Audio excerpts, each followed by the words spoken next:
I think, as Scott said, the cutting the mics and the more regimented debate clearly favors Donald Trump. The one debate that Donald Trump, he hasn't won every debate. The first debate in 2020, he lost and lost very badly.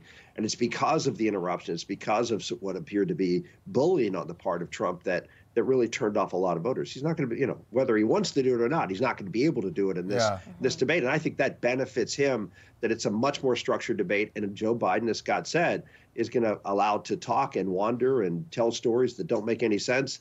The more Joe Biden talks, the better this debate will be for Donald Trump. Yeah, I agree with you there. And you both know a lot more about this. You've been on stage than we certainly do. But basically, Joe Biden has proved that we saw it during the State of the Union. If he doesn't fall asleep on stage, the media is going to applaud him and say he did a wonderful, terrific job. And if he's up there at the podium and Donald Trump has, 90 seconds, 2 minutes to speak, he can then look down at his notes. He'll know the topic. He'll know the question, memorize that. He's proved that he's able to do that, even though the cheat sheets that he uses are, they're ridiculous how detailed they are. He might be this. I think Donald Trump could be walking into a trap. I honestly think this could be a negative. Why throw Joe Biden a lifeline here? Why not negotiate a little bit more?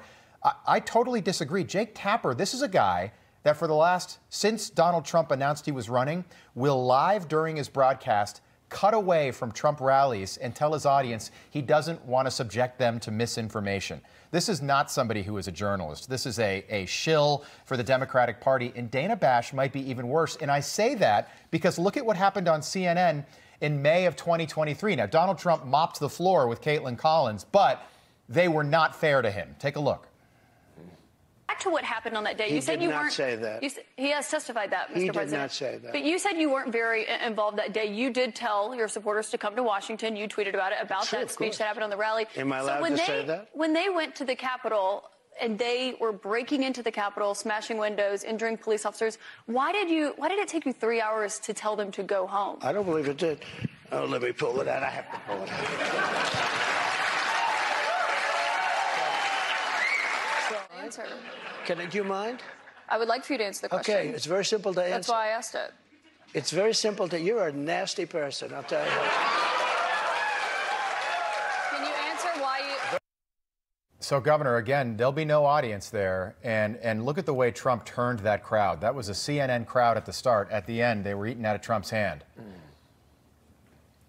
Well, this is why I think the format can actually be good for Donald Trump. And I tell you why. So Rick and I both come from battleground states. You think of the suburbs of Philadelphia in Rick's state. You think of the suburbs of Milwaukee in my state. Those are the voters that we won in 2016. Those are the voters we had troubles with 4 years later in 2020.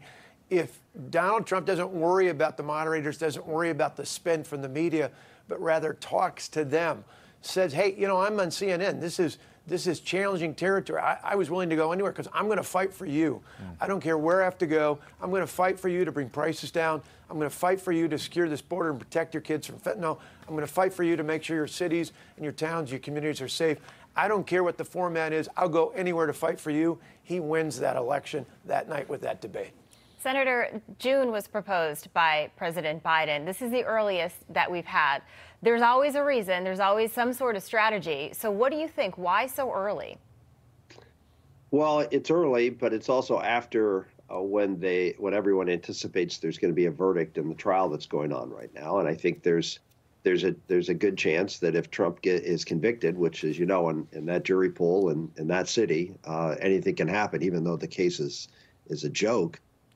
It gives them a ground to say, oh, see, we committed and he's convicted, and they won't have a chance for appeal by that point. So he can say, well, I was going to, but I'm not going to debate a convicted felon. I think that's one reason they may have put it in there to say, it's time enough for him to be convicted, but not time enough to have the case thrown out on appeal. So I think there might be a strategic moment there that they thought of to put that in there. And number two, it was mentioned, earlier the better, get it out of the way, have the one debate. If it's a disaster, then it's forgotten by the voters, or may be forgotten by the voters by November. And it also gives you a reason not to do future debates.